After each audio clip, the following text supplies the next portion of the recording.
Olá, bem-vindo à nossa oitava aula de estatística para concursos, probabilidade. Hoje a gente vai falar um pouquinho da definição de probabilidade, nós vamos conversar um pouquinho aí sobre probabilidade incondicional, eventos independentes, exclusivamente, mutuamente exclusivo, teorema de Bayes, que cai bastante aí nos concursos, beleza? Então vamos iniciar a nossa aula aí falando um pouquinho sobre esses nossos teoremas. Beleza? Então vamos lá. Bom, com relação então à nossa aula de probabilidade, antes da gente começar efetivamente a falar sobre isso, eu gostaria de fazer uma pequena revisãozinha, né, sobre algumas regras aí de contagem, né? Então o que acontece? Para a gente trabalhar essa ideia das incertezas, né, dessa chance de acontecer alguma coisa, está pensando sempre no conceito dessa probabilidade, né? Quais são as chances de queda de uma venda, por exemplo, se você queda de venda, você aumenta o preço? Qual a probabilidade de um novo método para aumentar uma produtividade, né? Qual a chance de você fazer um novo investimento, curso, e aumentar a sua competitividade no mercado? Então, isso são algumas das chances, os cálculos das incertezas, né, e das probabilidades que a gente quer conhecer. Então, com relação a essa revisão que eu tinha dito sobre contagem, nós temos aí alguns princípios, né? O princípio multiplicativo aditivo, que é aquela história de quando é que eu multiplico ou quando é que eu somo minhas possibilidades, meus casos favoráveis, né?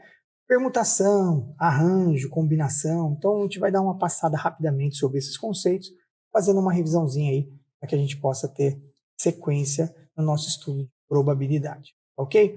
Então, falando um pouquinho do princípio fundamental da contagem, nós temos duas condições. O aditivo, que usa-se a palavrinha ou, e aí eu vou somar, né? Então, ou eu somo, e usa a palavrinha e no sentido de multiplicar. Então, eu vou dizer o seguinte: uma garota vai sair de casa, ela possui 10 blusas e 20 calças. Quantas formas ela pode sair? Aí vem a pergunta: ela vai sair com blusa e calça, blusa ou calça? Não, ela vai sair com blusa e calça. Então, e a gente multiplica. Então, multiplicamos 10 vezes 20, nós temos aí 200 possibilidades, ok? No caso, uma pessoa sair com 10, ela tem 10 sapatos e tem 20 botas, por exemplo. Agora a pergunta é: para ela sair de casa, ela sai com uma bota e um sapato, ou com uma bota ou sapato? Ela vai sair com uma bota ou ela vai escolher um sapato. Então, se eu falei a palavra ou, a gente vai somar, beleza? E aí, então, ela tem 30 possibilidades para sair de casa. Esse é o princípio básico do princípio aditivo e o multiplicativo. Então, agora, alguns exemplos aqui para a gente poder entender um pouquinho melhor. Nós temos os algarismos 2, 3, 4, 5, 6 e 7. Eu quero determinar quantos números de 3 algarismos eu posso formar. Eu vou usar aqui a ideia da regra do tracinho, né? O que é esse tracinho? Quantos números eu quero colocar? Bom, eu tenho 6 números. Quantas casas eu vou preencher? Vou preencher 3 casas. Pode repetir ou não pode repetir o número? Ele não falou nada, então pode repetir. Então eu teria 6 possibilidades aqui na primeira casa, um dos números aqui, ou 2, ou 3, ou 4, ou 6, ou 7, e eu posso repetir. Então volto a ter 6 possibilidades e volto a ter 6 possibilidades. Aí vem a pergunta: eu vou multiplicar ou eu vou somar? Bom, eu vou colocar um número na centena e um número na dezena e um número na unidade. Então eu vou multiplicar, beleza? E aí é só fazer a multiplicação. No caso eu usar o conceito de distintos, ou seja, eu tenho os algarismos 3, 4, 5, 6 e 7. Eu quero determinar quantos números de 4 algarismos eu posso formar, só que eu quero com números distintos. Isso significa que eu não posso repetir. Eu não posso escrever o número 3, 3, 3, 3. Eu não posso colocar o 3, 3, 2, 3, 3, 4 e 5. Não pode. Certo? Então, como é que eu vou fazer isso agora? Então, agora eu tenho 4 tracinhos, né? 4 números, 4 casinhas que eu quero preencher. Eu tenho aí 5 possibilidades de número: 1, 2, 3, 5 números. Escolhido um deles sobra 4, escolhido um deles sobra 3, escolhido um deles sobra 2. Como eu vou usar a palavrinha aí aqui, eu multiplico tudo, eu tenho 100 possibilidades, ok? Essa regra do tracinho, ela resolve qualquer tipo aí, na maioria das vezes, né, problemas relacionados à análise combinatória. É para a gente causar os casos favoráveis que a gente vai ver na probabilidade, certo? E os casos totais também vai ver ali na probabilidade. Então, essa regra do tracinho é muito simples. A gente vai sempre começar pela casa da encrenca. O que é essa casa da encrenca? É onde tem uma restrição, onde tem um probleminha ali. Não posso colocar qualquer número ali. Eu tenho uma restrição, casa da encrenca. Quando você for para um outro tracinho, nós vamos considerar que eu não posso mais repetir. Então, eu vou usar um elemento. E aí eu vou para o próximo tracinho. Tudo bem? Então, vamos entender o que seria essa casa da encrenca, o que seria essa regra do tracinho. Nós temos os algarismos 1, 2, 3, 4, 5, 6 e 7. E eu quero formar números pares, 3 algarismos distintos, e eu quero saber como é que eu faço isso. Então, a primeira coisa, a gente tem 3 tracinhos. Eu quero formar números com 3 dígitos. Mas tem que ser par. Opa, temos um problema. Para que ele seja par, a casa da unidade ela tem que ser terminada no número par. Então, essa é a minha casa da encrenca. Então, é aqui que eu começo a resolver o problema. Como? Quais são os números que podem entrar nessa casa da encrenca? Somente o número 2, somente o número 4, somente o número 6. Então, observe que agora eu utilizei aqui um dos 3, eu tenho um 7 para resolver. Observe que ele não falou nada aqui sobre a gente não repetir número.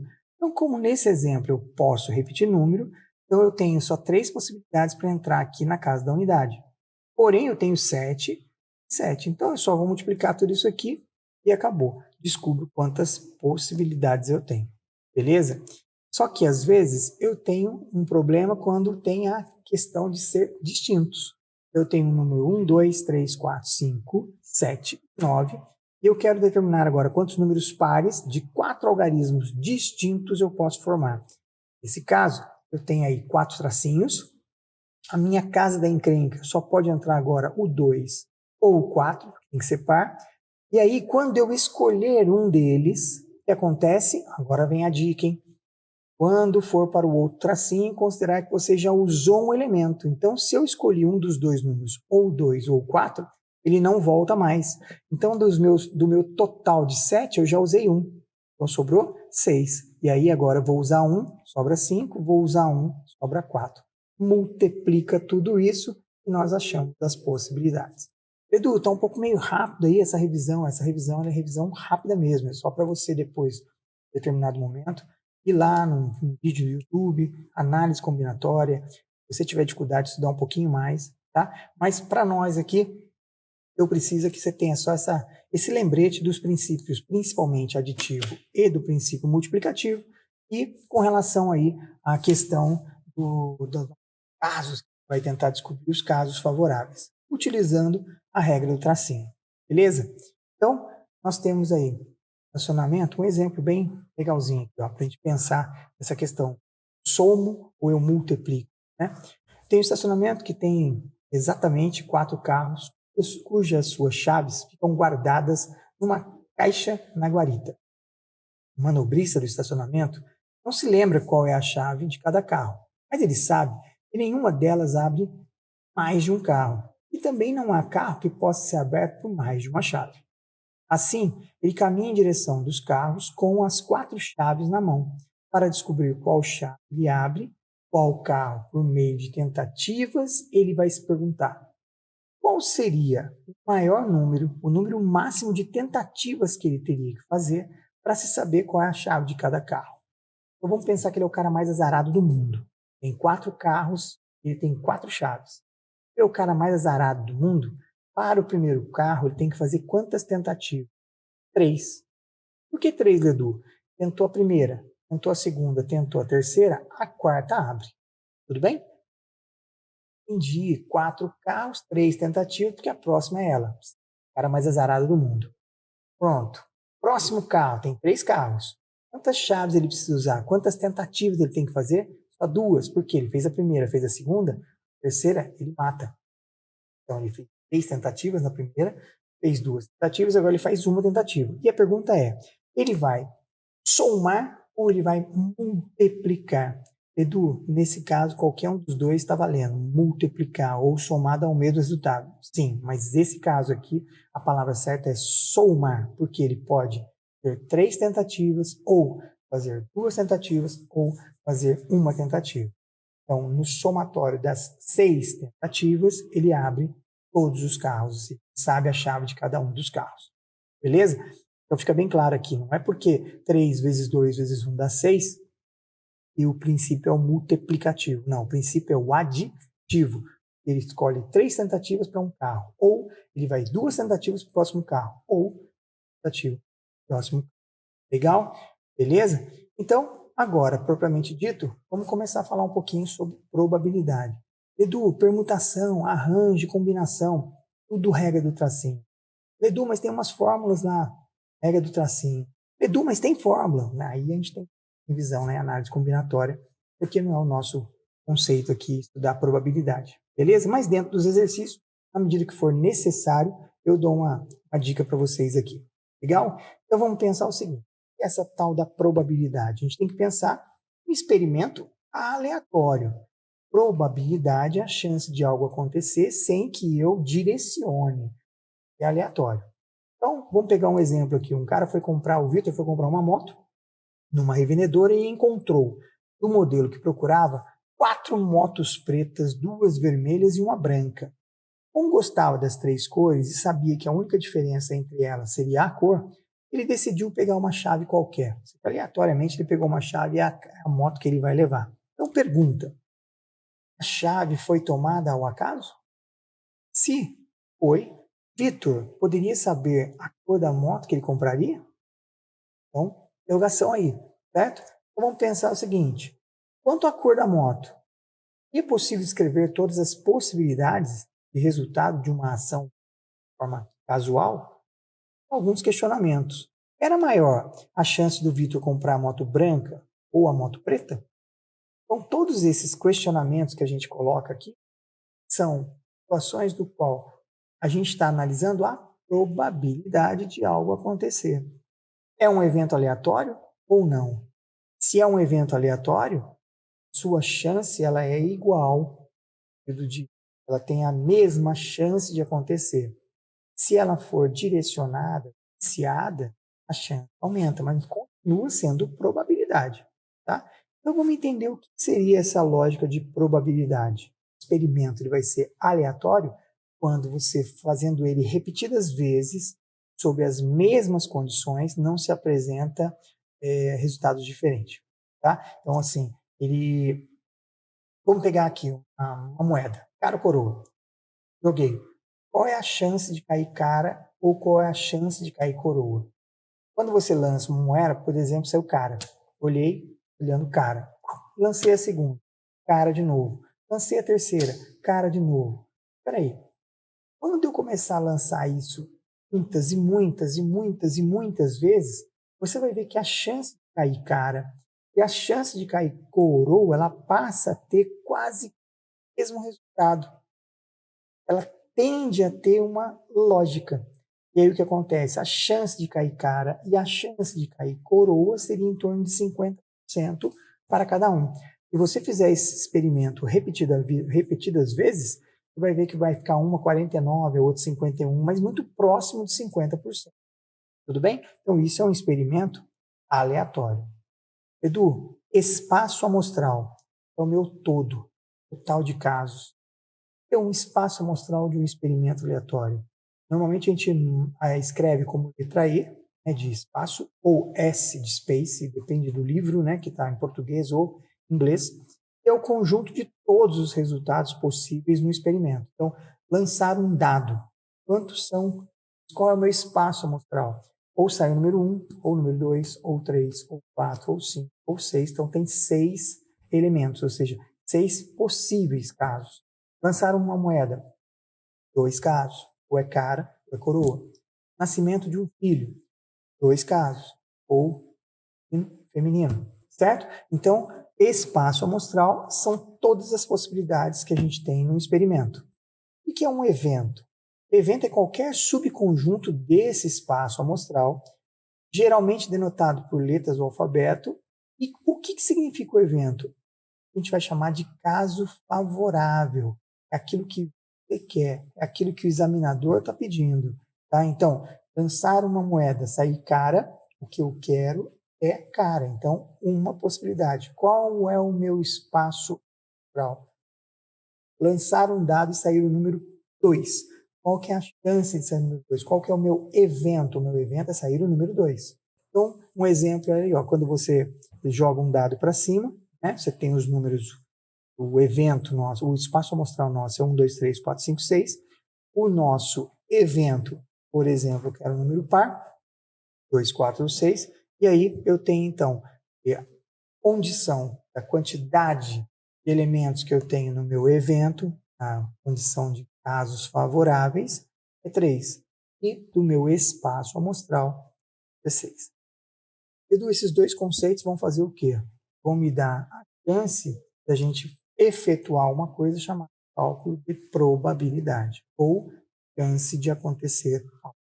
Legal? Então, o que seria um evento simples ou um evento elementar? É aquele onde tem um subconjunto unitário do espaço amostral. Edu, o que é um evento certo? É aquilo que eu tenho certeza que vai acontecer. Ou seja, o meu evento é igual ao espaço amostral. Edu, dá um exemplo. Joguei dado. Qual a minha chance de sair um número menor que 7? Ué, o evento é certo. Vai acontecer com certeza. Né? Um número menor que 7 vai ser 1, 2, 3, 4, 5 e 6. Então, o meu evento é certo. Seria um evento impossível. Joguei um dado e eu tenho, por exemplo, um número 7. Possível. Joguei um dado, eu quero que saia o número 0. É impossível.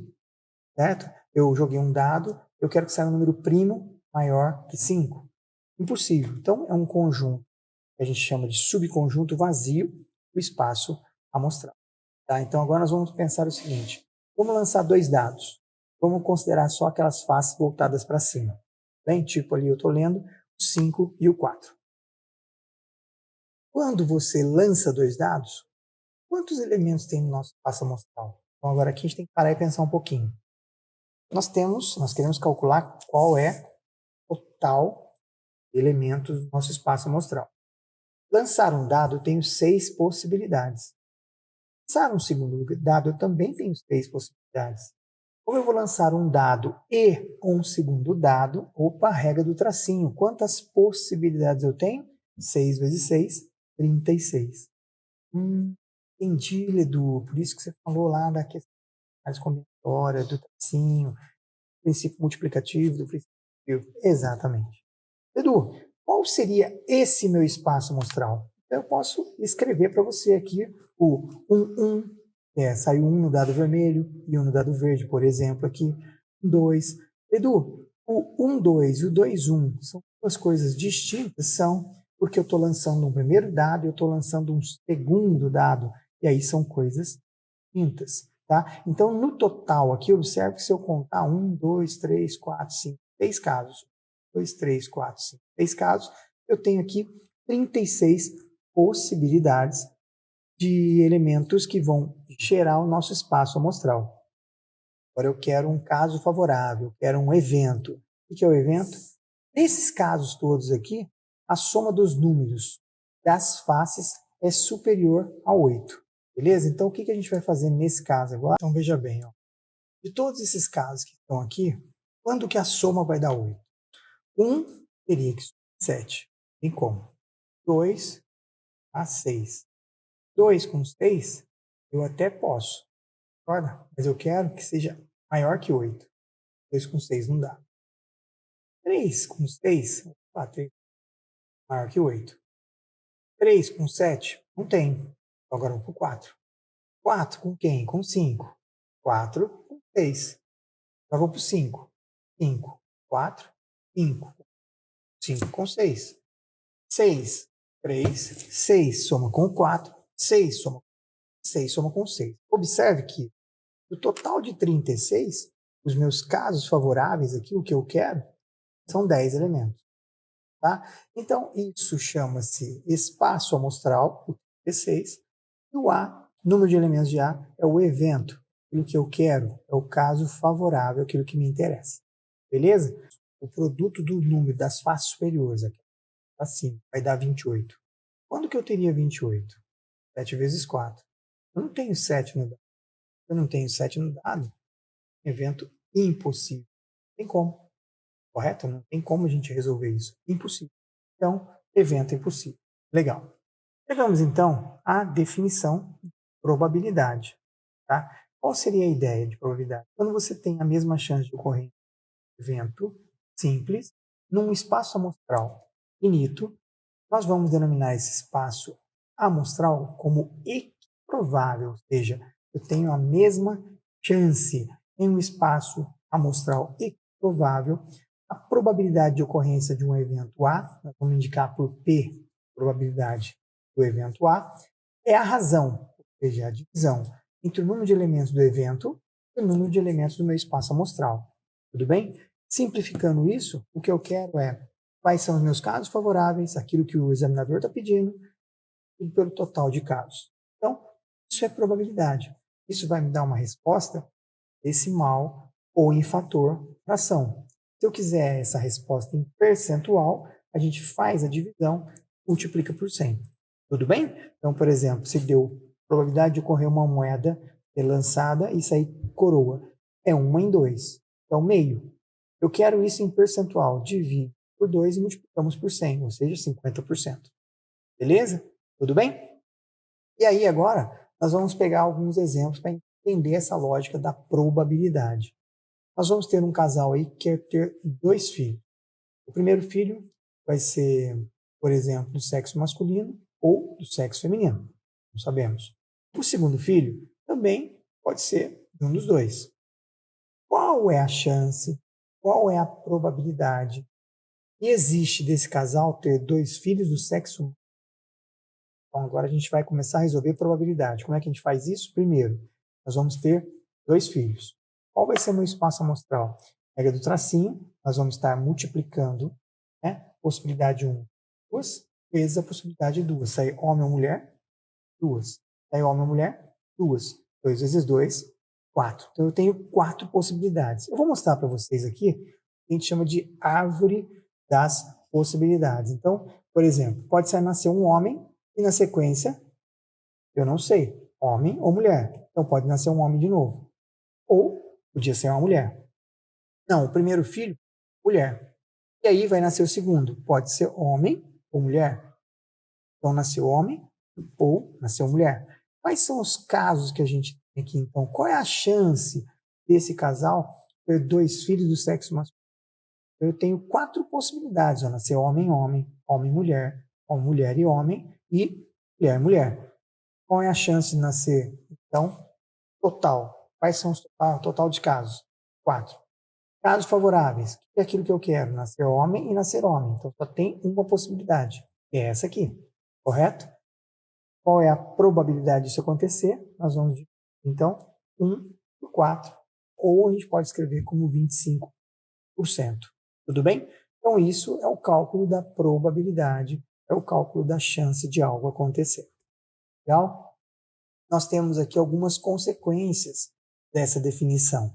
Então, o número de casos do meu evento, ele varia de 0, ou seja, impossível, até o número total do meu evento certo. Se eu dividir todo mundo por N, espaço amostral, eu vou chegar à conclusão, 0 dividido por qualquer coisa é 0. NA dividido por NE, eu estou achando a probabilidade de quem? Do evento A. NE sobre NE é 1. Então, o que isso significa? Que a probabilidade de acontecer alguma coisa, ela varia de 0 a 1, onde 0 é impossível, entre 0 e 1 é o que a gente chama de evento equiprovável, o nosso 1 seria o evento certo, ou seja, não tem probabilidade, vai acontecer. Tudo bem? Então, o evento P de A 0 é impossível, o evento P de A como 1 é o evento certo, como se fosse 100%. Tá? Se eu multiplicasse por 100 ali. Dando sequência aqui a parte das probabilidades, nós temos alguns eventos que podem ser feitos por união ou interseção. Edu, como que é isso? Vamos relembrar a teoria dos conjuntos aqui. Tá? Então, nossa, Edu, mas probabilidade pega um monte de coisa. Pega um pouquinho de conceito. Mas você é o cara, você está estudando, então vem comigo. Comigo que a gente vai matar isso aqui, ó, facinho. Beleza? Então nós temos aí, foram entrevistados 500 adolescentes para referente a Prática de esportes, qual que eles preferiam? Esportes individuais ou esporte coletivo? 150 desses entrevistados preferem esportes individuais. 200 preferem esportes coletivos. 50 gostam igualmente dos dois. E aí vem a pergunta. Se eu tenho 500 adolescentes, quantos adolescentes preferiram um ou dois esportes? Aqui tem alguns erros que a gente acaba cometendo. 150 o individual, 200 o coletivo, 50 os dois. O que os alunos costumam fazer aqui? Somar tudo e dizer que 400 gostam de um dos dois. Ou seja, 100 não tem uma outra preferência, diferente disso aqui. Ou não gosta de esporte ou não opinou, e não é isso. Nós temos que fazer aqui um diagrama de Venn. Como é que é esse esquema de diagrama de Venn, Edu? Então nós vamos pegar aqui esporte individual, tudo é 150.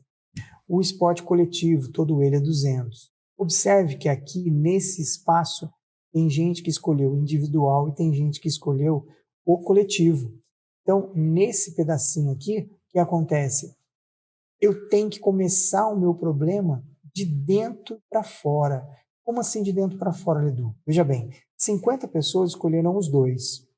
150 escolheu só o individual. Então, se 50 já está aqui, quanto que falta para 150? Falta 100. O que significa esse 100 que está em azul? São as pessoas que escolheram somente o esporte individual. Edu, e os 50? O 50 escolheu o individual e também escolheu o coletivo. Então, agora, no coletivo eu tinha 200. Aí vem a pergunta, quantos escolheram somente esporte coletivo? Opa, se eu tinha 200, mas eu tenho 50 aqui, então a gente tira 250, nós temos 150, certo? 250, 150. Observe que as pessoas que escolheram o esporte individual ou coletivo, ou os dois, se eu somar aqui, ó, o que eu tenho? 300. Diferentemente do que eu tinha falado aqui, de somar tudo. Então, se eu tenho 300 aqui dentro, quanto eu tenho aqui fora, ou seja, quanto que tem a galera que não escolheu nenhum deles? 200. O somatório de quem está aqui dentro e quem está aqui fora me dá o conjunto universo, que é o meu 500. Tudo bem? Então, para que a gente possa calcular a probabilidade da pessoa escolher um ou outro, aí entra agora uma dicasinha legal aqui. Escolher o evento individual ou escolher aleatoriamente o evento coletivo, como é que eu faço para descobrir quantas pessoas estão dentro desse união? Nós vamos somar. Então, eu posso fazer aqui esse diagrama de Venn e pegar os valores individualmente, ou eu posso aplicar essa formulinha aqui, ó, que é o P de I com o P de C. Eu chamei de A ou B, mas o evento A e o evento B. Você soma o evento A, então, por exemplo, 150, soma com o evento B, 200. Isso dá 350. Edu, nós vimos que tem que dar 300. Por quê? Porque você está somando 50 uma vez para cá, 50 uma vez para cá. Então, nós temos que tirar uma vez o 50. Então, olha lá, P da união do evento A com o evento B. Você pega todos os elementos do evento A, todos os elementos do evento B, soma e você tira a interseção, aqueles que ao mesmo tempo escolheram A e B. Lembrando que isso aqui é a palavrinha ou, então nós estamos somando, e aqui é a palavrinha e, seria a multiplicação, quando a gente está com mais de um evento. Tudo bem? Então, para esse caso aqui, se eu quisesse saber qual que é a probabilidade nesse 500 adolescentes eu escolher alguém que fez a escolha por um esporte individual ou por esporte coletivo ou pelos dois, a gente estaria fazendo exatamente isso. Ó. 150 dividido por 500, que é a probabilidade do meu evento aqui que eu quero, caso favorável, dividido pelo total, do evento B, 200 sobre 500, e tirar aquilo que é igual para os dois. Então, a chance aqui de acontecer seria 3 quintos.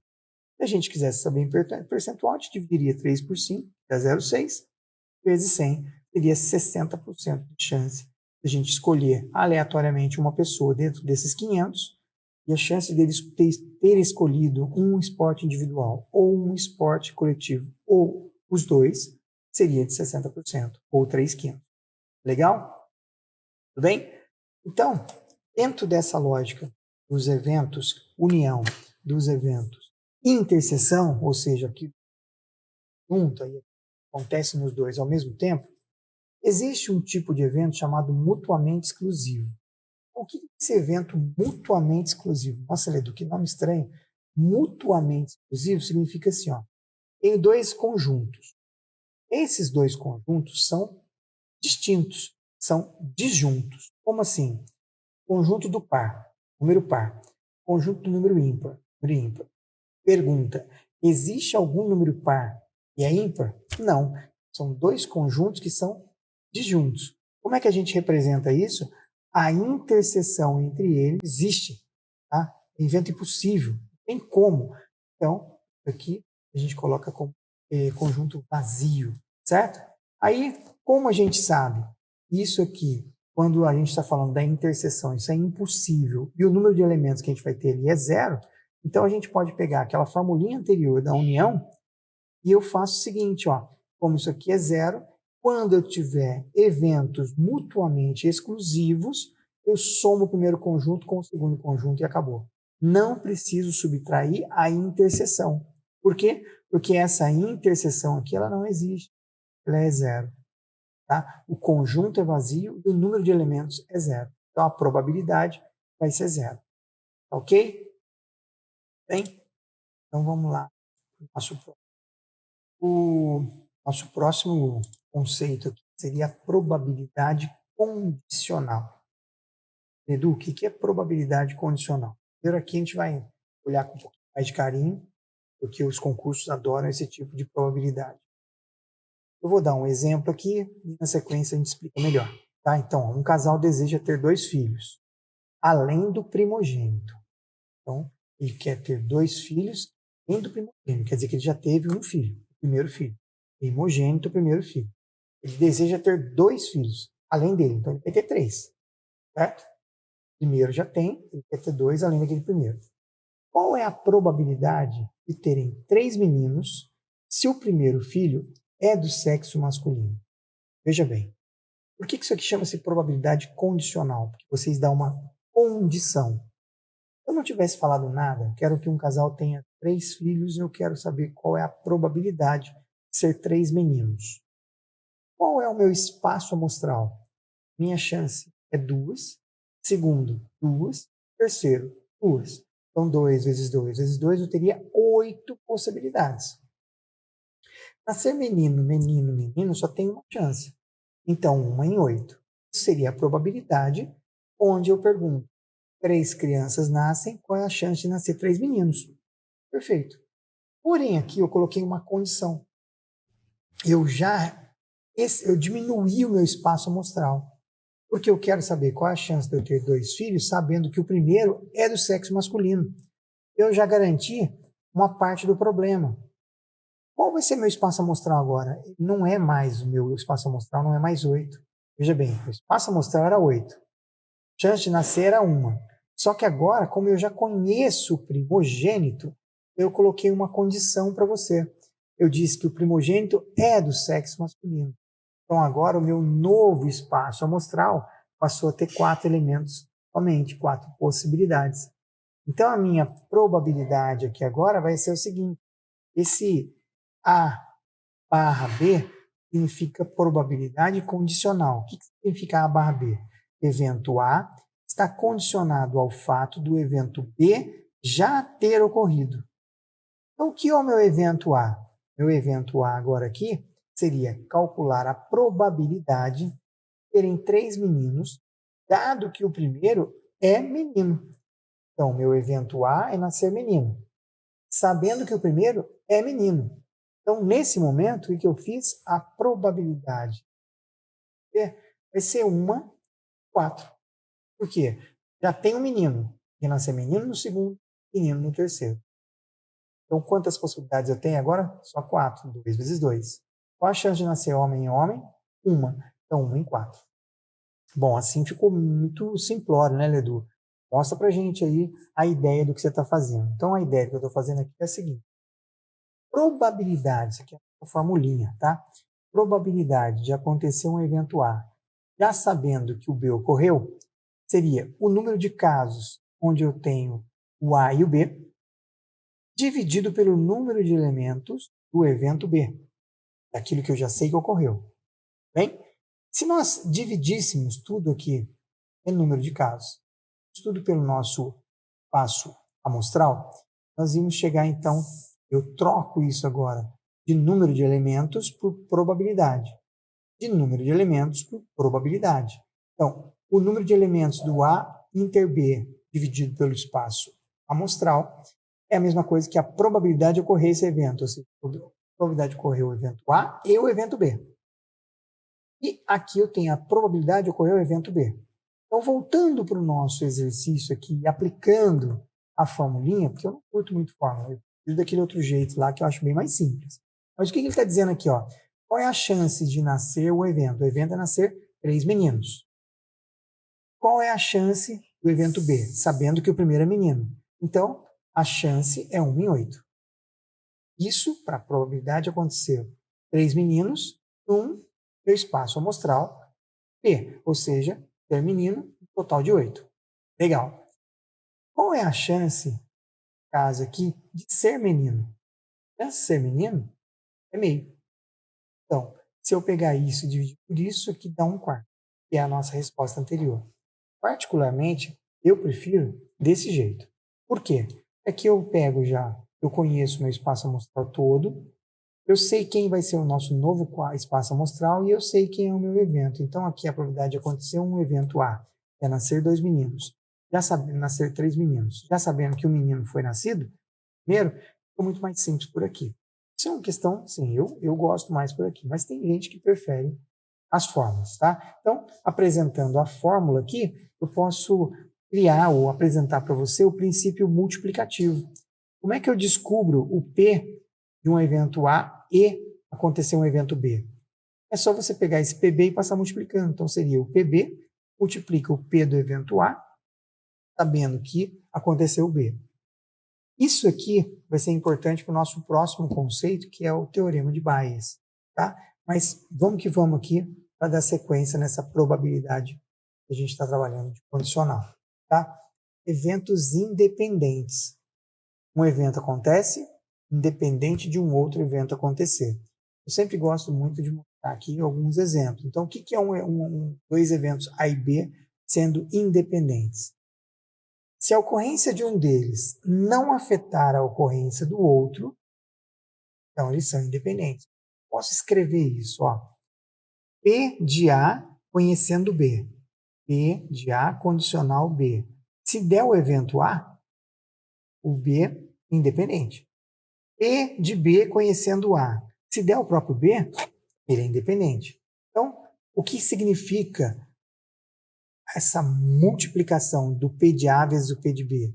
Eu quero um evento independente, ou seja, eu quero a probabilidade de acontecer um evento A e acontecer um evento B. E você vai retirar 2 cartas de um baralho que tem 52 cartas com reposição. Opa, e a reposição, tira-se uma carta, olha para ela e repõe no baralho.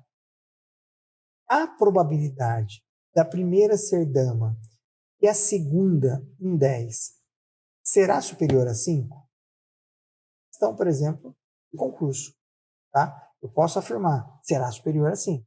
E aí eu quero ver se é verdadeiro ou falso, tá certo ou errado. Então, como é que eu vou descobrir isso? Primeiro, qual é a chance de acontecer o primeiro evento, ser uma dama? Quantas cartas eu tenho? 52. Então, meu número total de casos, 52. Casos favoráveis. Quantas damas tem num baralho? Todo baralho vai ser composto por 4 composições de 13 cartas cada uma. 2 vermelhas, 2 pretas, tá? Onde a mesma carta, mesmo símbolo, tem nas 4 formas. Então, quais, 2, 3, dama, todos têm 4 elementos. Então, sair uma dama, são 4 chances no total de 52. Peguei a carta, olhei para ela. Devolvi ao baralho, porque ela vai repor. Qual agora a chance de sair um 10? Se eu não tivesse reposto, em vez de 52, eu ficaria com 51. Como eu repus, então eu também tenho 4 em 52. Qual será então a minha chance de sair primeira carta dama e carta 1, 10? A nossa chance vai ser a gente fazer a multiplicação das duas probabilidades. O evento 1 é 1/3, um 13avos, e o segundo também 1/13avos. Multiplicando dá 1/169. Se nós fizermos a continha aqui, e multiplicar por 100, isso vai dar 0,5 e não é 5%, então seria a resposta errada. Bem? Legal? E aí nós chegamos aqui agora no teorema de Bayes. É uma fórmula um pouco complexa, mas você vai ver que não é bem assim. Tá? Na verdade, a gente vai utilizar um outro conceito mais fácil aí. Eu vou te mostrar a fórmula, mas praticamente a gente não precisa ficar pensando muito nela. Então, o que é o teorema de Bayes? É uma igualdade simples que vem da afirmação da probabilidade de A e B ser igual à probabilidade de B e A. Então, isso é a forma mais simples. O que acontece? Probabilidade de ocorrer um evento B, conhecendo o evento A. A gente resolve isso, pegar a probabilidade do evento A, sendo B, multiplicado pela probabilidade de B, dividido pela probabilidade de A. Você fala, meu Deus do céu, Edu, me ajuda. O que está embaixo ali, o denominador? A gente chama de probabilidade total, em todos os casos. Me ajuda, eu estou com dificuldade. Nossa senhora, que fórmula é essa que você está colocando agora? O denominador do teorema de Bayes pode ser encontrado a partir da soma ponderada de todas as probabilidades possíveis. Então, probabilidade de acontecer o evento A conhecendo o evento B1 vezes o B1, mais a probabilidade de conhecer o evento A com o B2 sendo o B2, e assim por diante. Então, isso aqui, na verdade, eu vou te mostrar uma maneira mais simples, um exemplo. É uma fórmula bacana, mas a gente não precisa guardar aquele conceito da fórmula como fórmula, e sim o conceito como revisão, como exemplo. Numa indústria, parafusos são feitos em duas máquinas, uma máquina A e uma máquina B. A primeira é responsável por 30% da produção e a outra é responsável pelo restante. Então, nós temos a A, 30% de toda a produção é dela, por isso, temos uma outra máquina B, cujo restante para quanto? Para 100%. Então, 70% é a máquina B. A máquina A, ela produz 2% das suas peças com defeito. E a máquina B produz 1% das suas peças defeito. Então, aqui, eu quero primeiro saber qual é a probabilidade de ser produzida uma peça defeituosa. Até aqui, então, o teorema de Bayes não vai entrar, porque eu quero saber um caso geral. Eu quero saber a probabilidade total. No segundo caso, eu quero saber qual a probabilidade de uma peça defeituosa ter sido produzido pela máquina A. Opa, eu passo a mostrar, eu mexi com a probabilidade condicional. E aí agora vamos ver como é que a gente vai trabalhar isso. Se a gente pensar lá no teorema de Bayes, probabilidade total, olha que bacana se a gente fizer uma árvore aqui das possibilidades. Olha que interessante. Uma peça vai ser produzida. Ela pode ser produzida pela máquina A ou pela máquina B, certo? Então, a probabilidade de ser produzida pela máquina A é 30%. A chance de ser pela B, 70%. Se for produzida pela máquina A, nós vamos representar pela letra D como defeituosa, ou seja, as chances de ser produzida com defeituosa, 2%. Se 2% é dar defeito, E barra aqui, esse barra é o complemento, é o que não daria defeito, então 98%. Então, o que significa se eu seguir esse caminho aqui? Ó? Eu quero uma peça defeituosa, sabendo que foi produzida pela máquina A. Então, esse caminho. Bem? Então, a peça defeituosa, conhecida, sabendo que foi feita pela máquina A, eu venho nesse caminho. Como é que eu faria esse caminho? A multiplicação dos dois. Mas segura aí, Ledu, não fala não, segura aí, isso é muito apressado. Qual que é a chance de ser produzida uma peça pela máquina B? 70%. Qual a chance de ser produzida com defeito? 1%. Então, esse caminho aqui, ó, vai ser a chance de eu ter uma peça com defeito produzida pela máquina B. Eu estou perguntando aqui qual a probabilidade dela ser produzida por defeito. Então, eu quero que aconteça essa probabilidade ou essa probabilidade. Observe que eu vou estar fazendo aqui uma soma, a união de dois eventos. Por que o A inter D, ou seja, produzido pela máquina A e com defeito? E o B inter D? B, produção da máquina, com defeito. Tá? O que significa essa probabilidade com defeito? Somar essa probabilidade da A defeituosa e da B defeituosa. Então, o que a gente vai fazer? Nós vamos simplesmente multiplicar a probabilidade do evento A e a probabilidade, que é 2% aqui, referente a ser defeituosa, sabendo que foi produzida pela máquina A. Certo? Então, 30% é 0,3, 2% é 0,02. Nós vamos multiplicar esses dois valores. Fazendo a mesma situação aqui, o que é a probabilidade de acontecer o B e o D? É a probabilidade do B, 70%, que é 0,07, e ser defeituosa sabendo que foi produzida pela máquina B, 0,01. Então, se a gente efetuar essas multiplicações e somar, nós vamos descobrir qual é a probabilidade total de ser produzida uma peça defeituosa. Essa informação aqui ela é muito importante porque nós vamos dar isso lá no teorema de Bayes. Observe que essa soma desses conceitos, desse com esse aqui, é o teorema de Bayes, só que na sua parte denominador. Agora veja bem no numerador, que aqui você vai ver realmente o teorema de Bayes sendo utilizado. Nós queremos a probabilidade de uma peça defeituosa ter sido produzida pela máquina A, o meu total. Então, pelo teorema de Bayes, nós vamos começar a pensar exatamente na árvore das possibilidades. Então, exatamente como o anterior. O que nós queremos? O teorema de Bayes diz o seguinte: pegue aquilo que você quer, divida pelo espaço total. O que eu quero? Eu quero uma peça defeituosa que foi produzida pela máquina A. Que é o P de D, todas as peças defeituosas.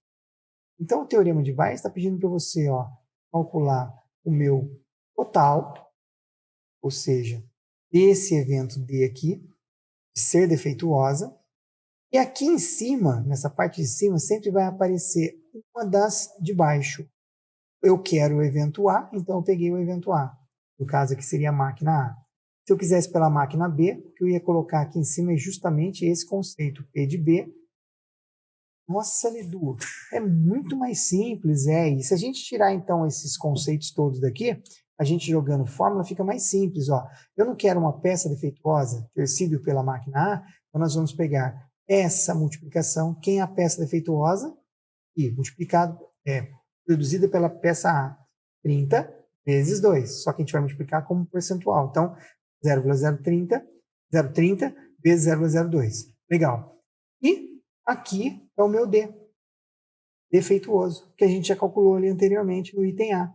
Então, agora, se a gente efetuar essa multiplicação aqui em cima e resolver essa parte aqui de baixo, eu vou descobrir que a probabilidade de construir, ou seja, pegar uma peça defeituosa, foi produzida pela máquina A, aqui, resolvido. Isso é o teorema de Bayes. Nossa, Ledu, parecia mais complicado. Gostei. Dá outro exemplo aí. Então vamos pegar um outro exemplo para a gente entender. Determinado veículo pode ter problemas mecânicos ou elétricos. Se ele tiver problema mecânico, não para. Continua andando. Mas se ele tiver um problema elétrico, tem de parar imediatamente. A chance de um veículo ter problema mecânico é de 0,2. Já a chance desse mesmo veículo ter problema elétrico é de 0,15 se não houve problema mecânico precedente. Nossa! E de 0,25 se houve problema mecânico precedente. Calcule. O item A é a probabilidade de um veículo parar em determinado dia, sabendo que eu estou dizendo para você que essa probabilidade é de 17%. Então, eu quero saber se é verdadeiro ou falso. Calcule a probabilidade e verifica se isso vai dar 17%. Então, antes da gente continuar os próximos, vamos resolver esse primeiro. Vamos verificar se a probabilidade de um veículo parar em um determinado dia é 17%. Como é que a gente vê isso? Vamos primeiro pegar os dados. Nós temos um veículo mecânico, pode ter uma pane mecânica, pode ter uma pane elétrica. Probabilidade de ter uma pane mecânica, 0,2. O problema nos deu. Qual é a chance de não ter pane mecânica? Espera aí. Se 0,2 é a chance de ser um problema mecânico, Não ter um problema mecânico é o que falta para chegar em 1. Lembra? A minha probabilidade vai de 0 a 1? Então, é 0,8. Legal. Probabilidade de eu ter um problema elétrico, sabendo que ele teve um problema mecânico. Lá, o problema está dizendo que é 0,25. Probabilidade dele ter um problema elétrico, não tendo problema mecânico. 0,15. Foram os dados do nosso problema. E nós queremos calcular a probabilidade de um veículo parar em determinado dia. Então, como é que a gente calcula isso? Probabilidade total. Eu quero saber se ele vai ter um problema elétrico. Porque se ele tiver um problema mecânico, ele não para. Quando que ele vai ter um problema elétrico? Quando ele tiver um problema mecânico e, na sequência, ele tiver um problema elétrico já conhecido. A probabilidade total. Entendi. Qual é a outra chance de acontecer dele parar? Ele não teve problema mecânico. Então, a probabilidade de não ter problema mecânico. E a probabilidade dele ter o problema elétrico não tendo problema mecânico. Nossa, Ledu, aí ficou fácil. Porque lá, problema mecânico 0,2 vezes a probabilidade dele ter um problema elétrico tendo um problema mecânico. Fique. Princípio multiplicativo. Multiplicação das probabilidades. Problema não tendo problema mecânico, 0,8. Ter um problema elétrico e não tendo tido problema mecânico, foi dado aqui, 0,15. Então, efetuamos a multiplicação, pegamos a de 0,17, eu vou multiplicar por 100, deu 17%. Então, para esse caso, nós podemos afirmar que está correta a informação que a probabilidade do veículo parar em determinado dia vai ser 17%. Vocês entenderam? Para, olha, faz com calma, refaz o exercício, faz de novo, entende a lógica, volta no anterior. Na hora que você pegar essa lógica, isso aqui fica fácil. E eu vou dizer para você, esse teorema de Bayes cobra-se demais. Tá? Então, é interessante a gente saber. E não é difícil. A fórmula pode até parecer difícil, mas não é. Vamos para o próximo? Vamos para o item B? Eu quero dizer o seguinte. O veículo parou num certo dia. A chance de que ele tenha havido defeito mecânico foi maior que 31%. Eu estou afirmando isso. O veículo parou num certo dia. A chance dele ter havido defeito mecânico foi maior que 31%. Eu vou descobrir isso, Ledu. Nós vamos calcular a probabilidade do defeito mecânico condicionado que ele parou. Lembra que defeito mecânico não para? Então, para que ele pare, tem que ter um defeito mecânico, sabendo, condicionado ao fato que ele tem que ter, então, um defeito elétrico. Tudo bem? O que é isso? Teorema de Bayes. Como é que a gente vai fazer para resolver isso? Olha lá. Eu quero que ele tenha um problema mecânico, sabendo que ele teve um elétrico. Então, pelo teorema de Bayes, nós vamos pegar e vamos, primeiro, multiplicar os eventos, que é o mecânico, pelo problema da condicional, elétrico, sabendo que foi mecânico, dividido por P de E. Quem é o P de E? Isso aqui é a nossa probabilidade total, que a gente já calculou no item A. Então, eu só tenho que pegar aqui o 0,2, que é o P de M, 0,25 multiplicar, e o P de E é 0,17. Quando nós fizemos essa multiplicação, nós chegamos a 29,4. Como o problema falou que foi maior que 31% e o nosso cálculo foi menor do que isso, então essa informação está errada. E aí, mais um para a caixinha nossa. Vem comigo, beleza? E nós temos aqui o terceiro, que é a probabilidade de ter havido defeito mecânico em determinado dia e o veículo não parou. Tá? Então, a probabilidade que tenha havido defeito mecânico em determinado dia e o veículo não parou, eu disse que foi menor que 20%. Como é que a gente vai resolver esse problema? Simples, ó. Eu quero a probabilidade do defeito, ou seja, ter acontecido o mecânico e não ter acontecido o elétrico. Então, vamos ver como é que a gente vai resolver isso aqui agora. O elétrico eu tenho, a probabilidade do elétrico eu tenho, mas a probabilidade de não ter dado pane elétrica eu não tenho. A probabilidade de não ter dado pane elétrica em função do M, vamos ver o que acontece? Primeiro, probabilidade de ser elétrico, nós sabemos que é 0,17. Então, essa informação eu calculei no item A. Como esses dois eventos são complementares, tipo assim, dar problema elétrico, não dar problema elétrico, a soma tem que dar 100%. Ou seja, a soma tem que dar 1. Se eu conheço o problema elétrico, então não ter problema elétrico vai ser 1 menos 0,17, que é o complementar. Beleza. Esse E com traço em cima é não ter problema elétrico tendo problema mecânico. Eu não tenho esse valor, mas eu conheço o problema onde a probabilidade do evento ter defeito elétrico conhecido que ele teve defeito mecânico é 0,25. O que a gente faz? Complementar. De novo, 1 menos 0,25 é 0,75. Ó, agora, o fácil. Esse P de M eu tenho, que é 0,2. Esse cara aqui a gente calculou e ele também. Então, está aqui o teorema de Bayes. Multiplicamos, chegamos aqui o valor de 18,1%. Como ele disse que foi menor que 20, então isso está correto. Então, moçada, aqui a gente vai fechando a nossa aula de probabilidade. Lógico que isso que a gente conversou aqui, só a pontinha do iceberg, não é? Tem que resolver bastante exercício. A listinha de exercício vai estar aí junto para vocês. Resolvam. Tem vários exercícios comentados aí. Tentem fazer ele primeiro, depois olha o comentário, veja o que você fez, o que faltou, onde é, reveja o conceito, beleza? Vamos junto. O curso é seu. Acredita, força, garra. Ninguém pode tirar isso de você, beleza? Edu e você tudo a ver e vamos para a nossa próxima aula em breve. Um abração, te aguardo lá.